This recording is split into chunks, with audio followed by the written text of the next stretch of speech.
츠네오는 말합니다. 別れても友達になれる種類の女の子もいるけど、ジョゼは違う。僕がジョゼに会うことはもう二度とないと思う。 이미 변해버린 것을 되돌릴 수는 없습니다. 붙잡고 되돌리려 할수록 현재마저 망가지기 십상입니다. 우리에게 허락된 건 바뀌었다는 걸 인정하고 되돌아보는 것 정도가 아닐까 합니다. 어쩌면 그래서 우리는 영화를 봅니다. 제게 조제 호랑이 그리고 물고기들은 늦은 밤 집에 돌아와 방안이 완전한 적막감에 휩싸였을 때 꺼내보는 영화입니다. 너무 조용해서 냉장고 돌아가는 소리밖에 나지 않을 때, 그 냉장고가 텅 비어 있다는 걸 너무 잘 알고 있을 때 이 영화를 꺼내봅니다. 이 독특한 제목의 영화를 몇 갈래 이야기로 정리해 볼 수도 있을 겁니다. 두 발로 서지 못해 휠체어 위에서 생활하는 여자와 쾌활하고 인기 많은 남자의 연애담. 고슴도치처럼 날을 세우고 스스로를 보호할 수밖에 없었던 여자가 세상 밖으로 나오고 성장하는 이야기. 사랑과 운명을 믿고 눈앞에 보이던 것에 솔직하게 대하던 남자가 비겁하게 도망쳐왔던 기억에 대한 이야기.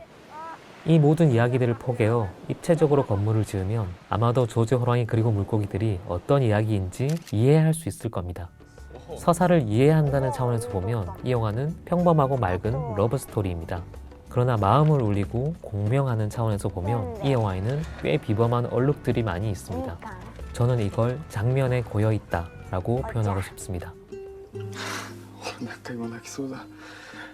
아마 지금부터 이 영화를 다시 꺼내볼 또는 새롭게 접할 여러분들도 각자의 장면에서 여러 가지 기억들을 꺼내보실 수 있을 겁니다. 그래서 오늘은 조제 호랑이 그리고 물고기들의 장면들, 각자의 기억 속으로 스며들어와 고유한 감흥을 자아내는 엽서 같은 장면들을 중심으로 이 영화를 살펴보도록 하겠습니다. あんたのすることも好きや。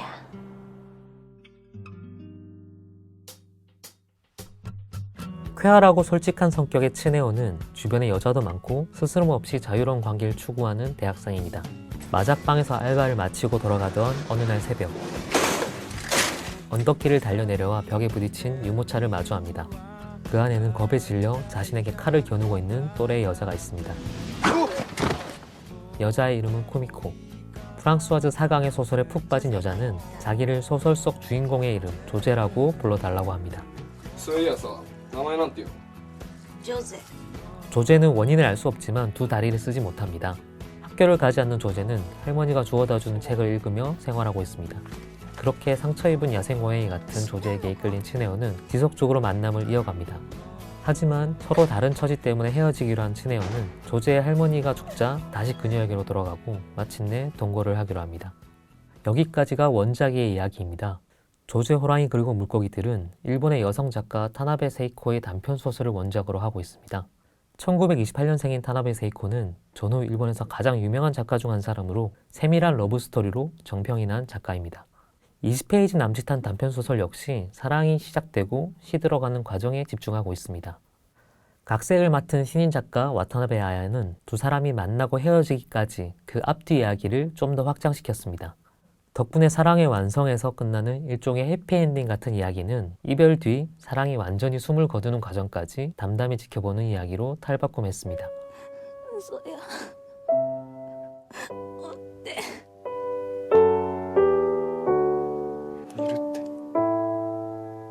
각색된 영화는 그 다음을 이야기한다는 점에서 인물의 부피를 좀 더 늘려갑니다. 그리고 바로 그 점이 이 영화를 가끔씩 꺼내보고 싶게 만드는 결정적인 요소입니다. 절정의 순간, 거기에 머물지 않고 애정된 이별, 그 후의 풍경에 대해서 말하고 있기 때문이죠.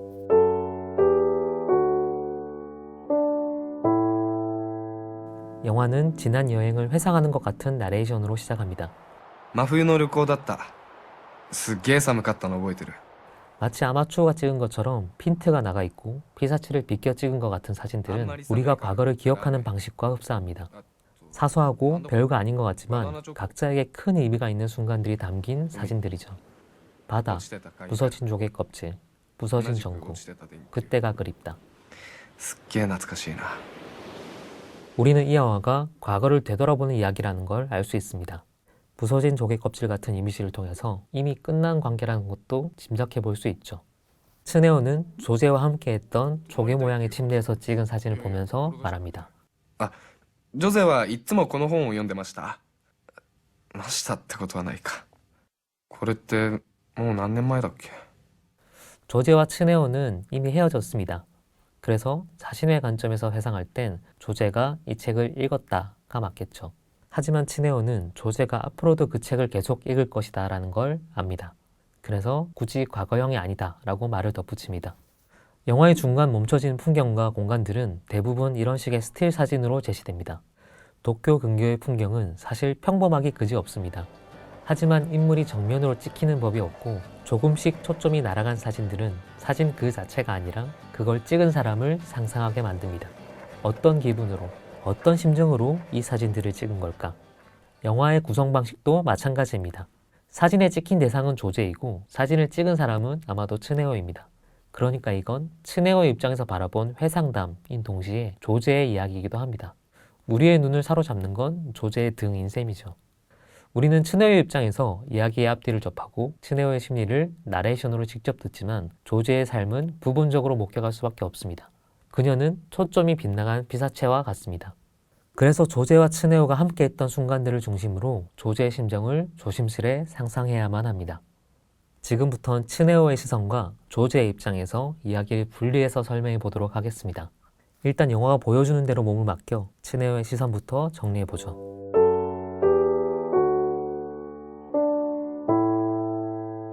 츠네오의 입장은 한마디로 말하면 되돌아보다입니다. 츠네오는 솔직하게 지금을 사는 남자죠. 그는 대상을 있는 그대로 받아들이고 솔직하게 표현합니다. 영화 초반 조제와 할머니를 도와준 대가로 할머니는 밥을 먹고 가라고 합니다. 불편한 기색으로 밥을 한술 뜬 츠네오의 얼굴에는 오 맛있잖아 하는 생각이 단번에 드러납니다. 할머니는 그걸 보고 밥을 더 떠주죠. 그는 자신의 섹스 프렌드에게 카나에에 대한 자신의 심정을 참 착한 여자라고 설명합니다. かなえちゃんって優しい子なんだねってまあ言うよな一応 섹스 프렌드는 그 내숭이 그 여자의 가장 큰 무기라면서 그녀가 씨를 뿌리고 다닌다고 말하지만 츠네오는 오히려 그 점이 좋습니다. 그런 츠네오였기에 조제를 있는 그대로 바라보고 조제에게 끌리는 마음을 받아들입니다. 츠네오에게 중요한 건 생각이 아니라 감정입니다. 俺考えても無駄なことって考えない方だし 그렇기 때문에 츠네오와 조제는 만날 수 있었습니다. 같은 이유로 두 사람은 결국 헤어질 수밖에 없습니다. 세상에 영원히 변하지 않는 감정 같은 건 없기 때문입니다. 이누도 히신 감독은 츠네오가 조제에게 이끌리는 과정을 찬찬히 따라갑니다. 그리고 지쳐가는 과정도 가만히 지켜봅니다. 중요한 건 여기서 특별한 사건 같은 건 필요 없다는 겁니다. 많은 영화들이 이별의 이유를 찾으려 할 때 이 영화는 츠네오의 입을 빌려서 말합니다. 最後は案外あっさりしたもんだった別れの理由はまあいろいろってことになってるでも本当は一つだ僕が逃げた 제가 꼽고 싶은 츠네오의 결정적인 장면은 조제와 함께 부모님께 인사를 드리러 가는 장면입니다. 츠네오가 처음에 조제와의 연애를 망설인 건 미래가 안 보였기 때문일 겁니다. 하지만 결국 지금 현재 자신의 마음 언저리에 계속 아른거리는 조제의 존재를 인정하기로 하고 현재의 마음에 충실해 사귀기로 합니다. 조제와 함께 부모님께 가는 길, 여행 도중 자동차 안에서 터널의 빛에 호들갑을 떠는 조제를 보고 츠네오는 운전 중이니 조용히 하라고 퉁명스럽게 말합니다. 네가 업어주면 된다고 휠체어는 필요 없다는 조제에게 자신도 언젠간 늙으니 필요하다고 말합니다. 그리고 이어지는 동생과의 통화. 싫은다도? 사귀기로 결심할 때만 해도 자신이 있었을 겁니다. 그래서 끝까지 자신이 지쳤다는 걸 인정하지 못합니다. 하지만 마음은 변하고 지칩니다. 영화는 그렇게 미련처럼 순간을 붙잡고 있던 남자의 현재를 찬찬히 보여줍니다.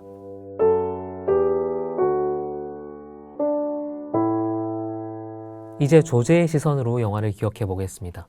조제의 입장에서 이 연애의 기억을 말하자면 살아남다, 앞으로도 정도가 아닐까 합니다. 츠네오가 현재에 충실한 사람이라면 조제는 내일도 살아가야 하는 사람입니다. 츠네오가 조제와의 연애를 망설였던 이유가 불확실한 미래였다면 조제가 츠네오를 쉽게 받아들일 수 없었던 이유는 확신할 수 없는 현재 때문입니다. 조제는 살아남기 위해서 강한 척 위장을 해야 했던 사람입니다. 상처받지 않기 위해 벽을 쌓고 상대가 먼저 돌아서게 만드는 사람, 세상을 향해 칼을 들이밀던 사람이죠. 츠네오로 빼앗긴 카나에는 조제의 처지를 조롱하며 네 무기가 부럽다 라고 합니다. 正直あなたの武器が羨ましいわ。 그러자 조제는 맞받아칩니다. あんたも足切ってもうたらええやん。 마치 살기 위해 가시를 세운 고슴도치처럼 말이죠. 그녀는 살아남기 위해 냉정하고 강인한 자신을 연기했고 그것이 오래되어 삶의 방식이 되었습니다. 다시 말해 강해졌습니다. 그래서 조제는 영혼을 믿지 않습니다. 끝을 받아들일 준비가 되어 있을 때 비로소 만남도 시작할 수 있습니다. 츠네오와의 연애는 조제에게 전부가 아니라 아직 해보지 못한 것의 경험 중 일부입니다. 위험하니까 아무것도 하지 않고 웅크려 있던 조제는 츠네오와의 만남을 통해 이것저것 해보기 시작합니다. 이미 그때 세상 밖을 나가 혼자 걷는 법을 익히고 있는 겁니다. 영화의 제목이기도 한 조제, 호랑이, 그리고 물고기는 모두 어딘가에 갇힌 대상입니다. 조제는 되고 싶었지만 사실 될 수 없는 소설 속 인물입니다. 호랑이는 무섭지만 우리 속에 갇혀 있고 자유로워서 좋다고 했던 물고기들도 실은 수족관에 갇혀 있습니다. 이것들은 모두 조제, 그러니까 쿠미코가 반영된 대상들입니다. 가보고 싶고 무섭고 자유로운 것들, 하지만 여전히 어딘가에 갇혀 있는 대상들. 조제는 츠네오와 함께 여행하며 이것들을 만나고 탈출시킵니다. 쿠미코는 자신의 이름을 불러주고 기억해줄 츠네오를 통해서 비로소 조제가 될 수 있습니다. 세상에서 제일 무섭기에 사랑한 사람과 함께 보고 싶었다던 호랑이를 결국 볼 수 있었죠. 그리고 수족관에는 결국 갈 수 없었지만 호텔의 조개 껍질 침대에 누워 자유롭게 수영하는 물고기와 조개들을 만날 수 있습니다. 이제 조제는 액자 속에 갇힌 존재가 아니라 세상 밖으로 나올 수 있습니다. 그리고 예정된 이별을 받아들일 준비가 되어 있습니다. いつかあんたがおらんようになったら迷子の貝殻みたいに一人ぼっちで海の底をコロコロコロコロ転がり続けることになるんやろ。でもまあそれもまたやしや。 온몸을 던져 다이빙하듯 의자에서 뛰어내리는 삶은 이제 액자 바깥에서도 계속 이어질 수 있습니다. 고독하고 외롭지만 그래도 살 수 있습니다. 변했기 때문입니다. 조제의 결정적인 장면을 하나만 꼽자면 바로 이 의자에서 뛰어내리는 장면을 꼽고 싶습니다. 조제의 삶의 방식은 타인의 손을 빌리지 않고 틀어박히는 것이었습니다. 온몸을 던져 의자에서 다이빙하는 조제의 모습은 그런 자신의 위장된 강함, 그것을 과시하기 위한 것처럼 보입니다. 츠네오와 헤어진 후 조제는 여전히 의자에서 다이빙을 해서 내려옵니다. 하지만 똑같아 보이는 이 행동은 이제 전혀 다르게 다가옵니다. 조제는 화면에서 사라지지만 세상 밖으로 나와 계속 살아갈 수 있을 겁니다. 외롭고 고독하지만 과거의 달콤함에 매달리지 않고 오늘을, 지금을 살아갈 겁니다. 액자의 바깥으로 나왔기 때문입니다. 그 순간 조제의 방안, 일러스트 속의 토끼는 이제 그림이나 책 속이 아니라 조제의 곁에 머물러 있습니다.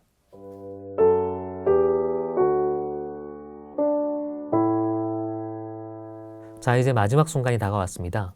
연애가 진짜 숨을 거둘 때라고 이름을 붙이면 좋을까요? 원작 소설이 행복의 순간을 사진으로 박제했다면 영화는 사랑이 완전히 숨을 거둘 때까지 차분히 바라봐줍니다. 사강의 소설에서 나온 말, 우린 또 고독해지고 그냥 흘러가는 1년의 세월이 있을 뿐이지. 我々はまたもや孤独になる。そこにまた流れ去った一年の月日があるだけなのだ。 를 직접 보여주는 거죠.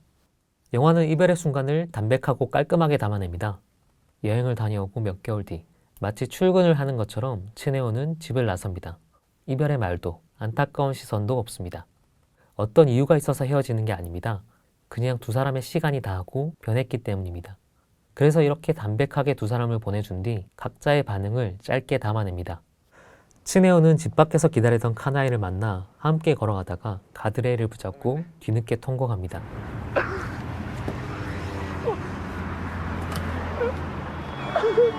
그렇게 변하지 않을 거라 자신했던 츠네오는 변해버린 자신이 부끄럽고 안타까워 눈물을 흘립니다. 안타까움, 죄책감, 고독, 부끄러움, 이 눈물에 여러 가지의 이름표를 붙일 수도 있을 겁니다. 츠네오와 조제가 함께 지나온 시간이 우리가 도망쳐온 모든 것들을 향한 이 눈물의 무게를 충분히 설명해 줍니다. 그리고 조제, 저는 조제가 홀로 남겨진 빈 방을 생각합니다. 소리 하나 없이 고요한 방 안은 쓸쓸하고 적막합니다. 고독하다, 이건 진실입니다. 하지만 이 문장에는 뒤가 생략되어 있습니다. 고독하다, 그럼에도 불구하고 산다. 고독하지 않다고 자신을 방어했던 조제는 이제 기꺼이 고독하기로 합니다. 고요한 방 안, 생선 굽는 소리가 들립니다. 조제는 단정하게 머리를 묶고 자신을 위한 식사를 정성껏 준비합니다. 여전히 의자 위에서 다이빙을 하면서 말이죠. 그녀의 방 안은 고독하지만 그녀의 식탁은, 그녀의 냉장고는 비어있지 않습니다. 머리를 질끈 묶은 조제의 뒷모습은 츠네오의 솔직한 눈물만큼이나 우리를 안심시킵니다.